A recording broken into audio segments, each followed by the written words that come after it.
Sir आप देखिए ये डिफरेंस कितना भयानक है।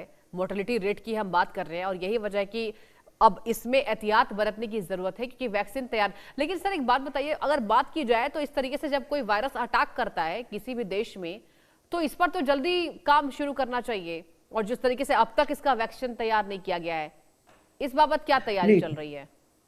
देखिए ये नई वैरायटी है, एक नया स्ट्रेन है जिसके लिए वो वैक्सीनेशन ट्राई कर रहे हैं बनाने की। तो वैक्सीन उसके लिए बनाने में लगी होगी, इसमें कोई दो राय नहीं है। हाँ। बट अभी तक यहाँ नहीं आया है, जैसे बाकी स्ट्रेन्स के अगेंस्ट वैक्सीन है।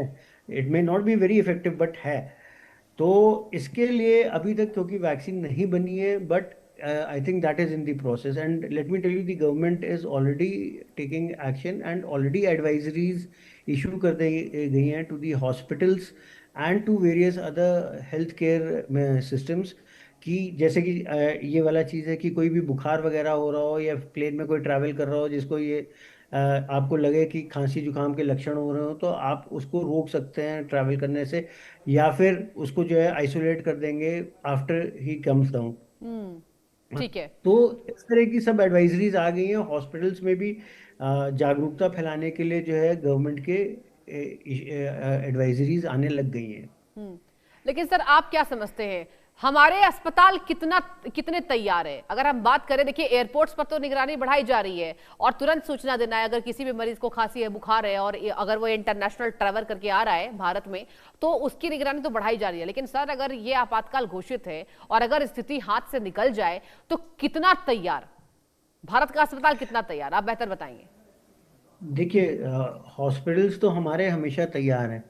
और अगर बिल्कुल देखिए, 2% डिजीज बर्डन होता है किसी सोसाइटी में, अगर 40% 80% होने लग जाएगा तो कोई भी मेडिकल सिस्टम स्वैम्प कर जाएगा। हम्म। बट चीज़ ये है कि डॉक्टर्स और मेडिकल जो हमारे अटेंडेंट्स हैं और जो बाकी सिस्टम है वो तो तैयार रहता है। हम्म।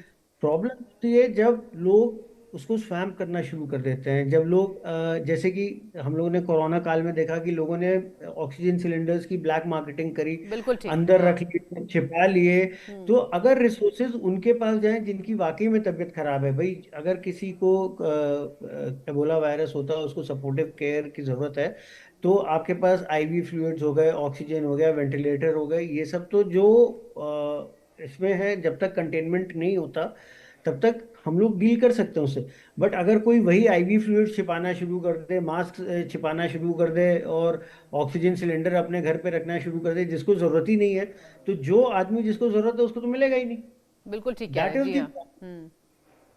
और सर ये ज्यादा होता है, मतलब लोग इतने टेंशन में आ जाते हैं। आप याद कीजिए सर कोरोना काल को, और मैं चाहूंगी बतौर डॉक्टर आप दर्शकों तो ये यहाँ पर जानकारी दीजिए कि हड़बड़ी करने से कुछ नहीं होना है क्योंकि सरकार एहतियात बरत रही है और इवन नागरिक उड्डयन महानिदेशालय ने इसको लेकर सर एसओपी जारी कर दी है। तो यानी कि तैयारी व्यापक स्तर पर चल रही है, तो आम जनता को इसके लिए हड़बड़ाने की जरूरत नहीं है सर? सृष्टि जी, बिल्कुल सही बात कह रही हैं आप। आम जनता को हड़बड़ाने की जरूरत नहीं है, सिर्फ हाँ। एहतियात रखने की जरूरत है। हाँ। अनफॉर्चुनेटली कोरोना के बाद भी हम लोगों ने personal civic sense, personal hygiene के ऊपर तो थोड़ा बहुत ध्यान दिया होगा, पर जो पब्लिक हाइजीन है उस पर अभी भी ध्यान नहीं दिया है। हम्म। हम कहीं पे थूक देते हैं, गंदगी रखते हैं, बिल्कुल ठीक। एक दूसरे से डिस्टेंस मेंटेन नहीं करते हैं। और जो जिस तरह से हम लोगों को बाय रूल्स फॉलो करके अपना व्यतीत करना चाहिए समय, और या एक दूसरे से इंटरेक्ट करना चाहिए, वो नहीं करते हैं। That is the basic problem. जिस दिन हम लोग ये करने लग जाएंगे we will be able to deal with the situation much better. हम लोग instead of being force multipliers for the government, भाई सरकार भी हमारी है और हमारे लिए ही ये सब हो रहा है, हम उसके बजाय बाधाएं बन जाते हैं उसमें। हम्म। बिल्कुल सर, बाधा बनने की जरूरत भी नहीं है। और सर क्या क्या मतलब हम घरेलू उपचार, क्या इसमें कुछ पॉसिबल है जो आप दर्शकों तक साझा करना चाहे जानकारी अपनी? क्या कुछ घरेलू उपचार जो हम कर कर इससे बच सकते हैं संक्रमण से? नहीं, ऐसे कोई घरेलू उपचार अवेलेबल नहीं है जिससे कि आप इसको ट्रीट कर सके। हाँ। बचने के लिए ये है कि भाई 2 गज की दूरी, मास्किंग, जब जब जरूरत होगी तब मास्किंग, और पब्लिक में स्पिटिंग ना हो, पब्लिक में आपके बॉडी फ्लूइड्स ना डिस्पोज ऑफ आप करें।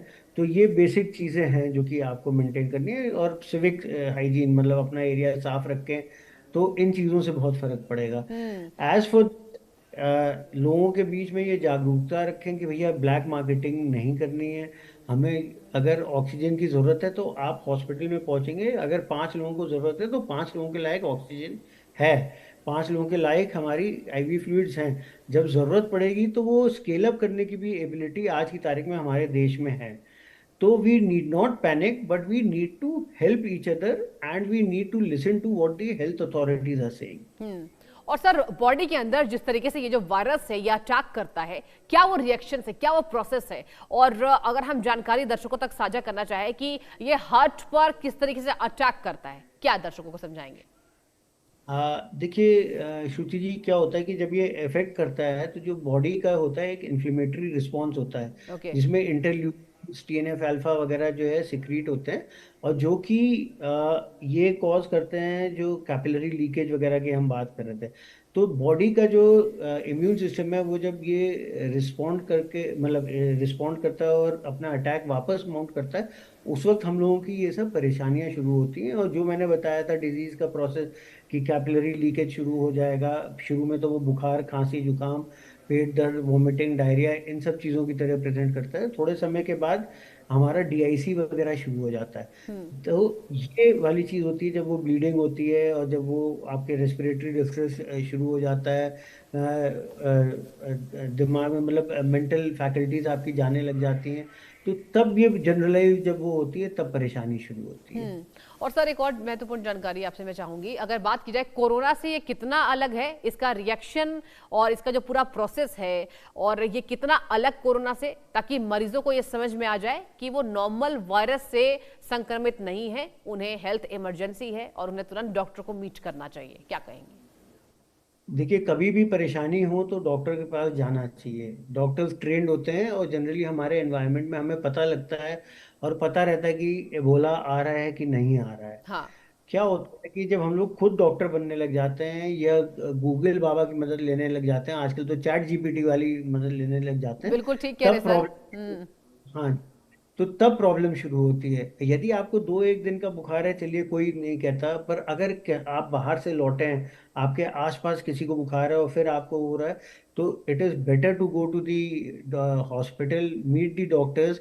डॉक्टर्स अपने आप आपको डायग्नोज करके बता देंगे कि आपको ये बीमारी है कि नहीं है। हम्म। आरटीआर टेस्ट वगैरह कर लेंगे, और जो भी टेस्ट हम लोगों ने करने हैं जरूरी वो हम कर लेंगे, बट खुद डॉक्टर ना बने, वो सबसे वर्स्ट चीज है। हम्म। और सर, एक और बात है कि अगर आप देखें, कभी कोरोना, कभी इबोला, मतलब वायरस का जो अटैक है वो लगभग हर साल देखने को मिलता है, और इसके जो स्ट्रेन है वो भी बदलते हैं, फिर और घातक हो जाता है। सर, ये क्यों होता है?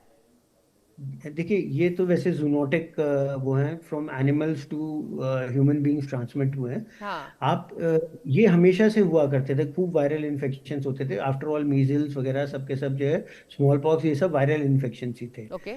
अब क्या चीज हुई है कि आप देखिए, लास्ट 100-150 ईयर्स में बिल्कुल कॉन्टेक्स्ट चेंज हो गया है। इतनी कॉमन ट्रैवल हो गई है, इतना रैपिड ट्रैवल हो गया है, इतना ज्यादा ह्यूमन बींग्स का मूवमेंट हो गया। आप एक कॉन्टिनेंट एब्सोल्युटली। से दूसरे कॉन्टिनेंट 12 घंटे में चले जाते हैं। हम्म। सो पहले क्या था, कंटेनमेंट हुआ करता था। आप एक जगह से दूसरी जगह तक जाते थे, कई बार ये होता था कि 10-10, 12-12 दिन लग जाते थे। उसमें वायरस या जो जो भी वायरस का कैरियर था, ह्यूमन बींग या जो था, या तो ठीक हो जाता था या डेथ हो जाती थी, या वो ही use to get out of the infective phase जब वो करता था। आज की तारीख में तो इतना टाइम ही नहीं है। आप even distant country like Congo, जहाँ से हमारे देश की कोई डायरेक्ट फ्लाइट नहीं है, आप 24 घंटे में आप कॉन्गो से इंडिया तक आ सकते हैं। दुबई तक की आती है, इथोपिया तक, आदिस अबाबा तक आती है, और वहां से आपकी सीधे आ जाती है यहाँ पे फ्लाइट। हम्म। ये आपको टाइम ही नहीं, मतलब स्प्रेड बड़ा रैपिड हो जाता है। और देखिए, समय के साथ किस तरीके से टेक्निक्स चेंज हुए। और सर देखिए, अगर हम बात करें तो पहले उतनी तैयारी भले अस्पतालों में नहीं होती थी, और जागरूकता भी उतना आम लोगों में नहीं होता था, लेकिन आजकल कुछ भी हो रहा है तो जो आम लोग हैं घर पर बैठे हैं, वो तुरंत टेंशन में आ जाते हैं कि बाबा क्या हो गया, क्योंकि जिस तरीके से लगातार स्वास्थ्य को लेकर अलर्ट घोषित किया जा रहा है। एक और जानकारी सर मैं चाहूंगी, अगर बात की जाए इबोला वायरस को लेकर, इसका जो स्ट्रेन है, कहा यह जा रहा है कि इसमें आगे बदलाव संभव है, क्योंकि अभी कोरोना के टाइम को आप याद कीजिए, कोरोना में भी जैसा हुआ था, बार बार इसमें चेंजेस हो रहे थे, जिससे कि इसका इसका जो स्ट्रेन है, सेकेंड हमने जो कोरोना काल देखा वो ज्यादा खतरनाक था। तो क्या सर आपको लगता है कि आगे आने वाले समय में इबोला और खतरनाक हो जाएगा? क्या कहेंगे इस पर? देखिए, नॉर्मली क्या होता है कि स्ट्रेन्स चेंज होते हैं, और कोई भी आरएनए वायरस, कोई भी वायरस या कोई भी लिविंग ऑर्गेनिज्म होता है, वो हाँ। चेंज होता है, म्यूटेट करता है। Okay. Similar thing happens with, like this happened with the Covid this thing, and the hmm. Same corona virus, the same thing is happening with, will happen with Ebola virus. ये भी कोई तीसरा चौथा strain है, which is different from Gundi Bugyo strain, जो कि which is different from the other strains. So we do expect that this will also mutate and change, because क्या होता है कि जो वायरस होता है वो होस्ट के साथ अपने आप को अडेप्टेबिलिटी की कोशिश करता है। अगर होस्ट ही मर जाएगा तो वायरस भी मर जाएगा फाइनली। सो एक सिम्बायोटिक रिलेशनशिप की हमेशा कोशिश हो रही होती है from the side of the virus also, to stay alive. इसीलिए वो वीकेंड वीकेंड होके जो है खत्म होता हम्म। है, या आपके साथ को एग्जिस्ट करने लग जाता है। हम्म। सो क्या इसमें एवोल्यूशन होगा, will be, I think virologist would be able to tell us much better, not a okay. Cardiologist. तो एब्सोल्युटली राइट सर। सर एक और जानकारी आपसे मैं चाहूंगी, अगर बात की जाए तो क्या यहाँ पर खाने में बदलाव करना चाहिए? क्योंकि कहा यह जाता है कि जब जब ऐसे वायरसेस अटैक करते हैं किसी भी देश में, तो यहाँ पर लोग जो है वो शाकाहार की तरफ ज्यादा जाते हैं। क्या ये सच है? मतलब कितना इत्तेफाक आप इस बात से रखते हैं? देखिए, एक तो ये जूनोटिक वायरस है, ये we really do not, I am not very sure कि अगर ये थ्रू फूड ट्रांसमिट हो सकता है कि नहीं। थ्रू सलाइवा तो होता है। ओके। और जो दूसरी चीज ये है कि healthy living will always help you, because healthy living में your immune system, your body will be able to deal with a situation much better. Hmm. तो इसमें जो है, अगर हम खाना और उसकी तरफ करें तो आई थिंक मॉडरेशन में और करेक्ट खाना खाने का, तो कहीं पे भी वी विल नॉट से कि इट्स अ बैड थिंग। और सर इस बाबत आप क्या कहना चाहेंगे? दर्शकों को क्या समझाना चाहेंगे? अगर हम बात करें तो जिस तरीके से इम्यूनिटी पर जोर देना चाहिए, क्योंकि इम्यून जितना स्ट्रांग होगा, जितनी अच्छी आपकी इम्यूनिटी सिस्टम होगी, वो उतना ज्यादा वायरस का जो खतरा है वो घट सकता है। अब ऐसे में इम्यून को मजबूत करने के लिए क्या करें? क्या इसमें घरेलू उपचार कर किया जा सकता है? किस तरीके से इसको अच्छा किया जा सकता है? कैसे बेहतर बना सकते हैं अपने इम्यून सिस्टम को हम?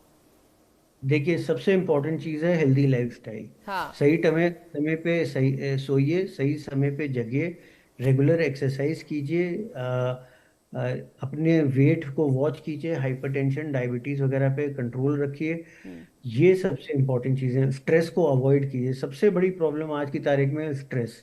हम्म। ये चीज अगर आप अवॉइड कर लेंगे, साथ में पब्लिक हेल्थ की तरफ ध्यान रखिए। We have a public responsibility as well. जी। It is not necessary that I am the only person who is going to survive. Finally ये एक कम्युनिटी लिविंग है, और एक कम्युनिटी की तरह जब हम पार्ट ऑफ कम्युनिटी रहते हैं, तो हमें जो कानून होते हैं कम्युनिटी के, उनको फॉलो करना होता है। हम्म। जिन चीज़ों से हमें पता है कि इजीली स्प्रेड होता है, फॉर एग्जांपल ड्रॉपलेट इन्फेक्शन से, जी। खांसी जुकाम यदि हमें है तो हम थोड़ा दूर रहें, खुद ही सेल्फ आइसोलेट कर लें।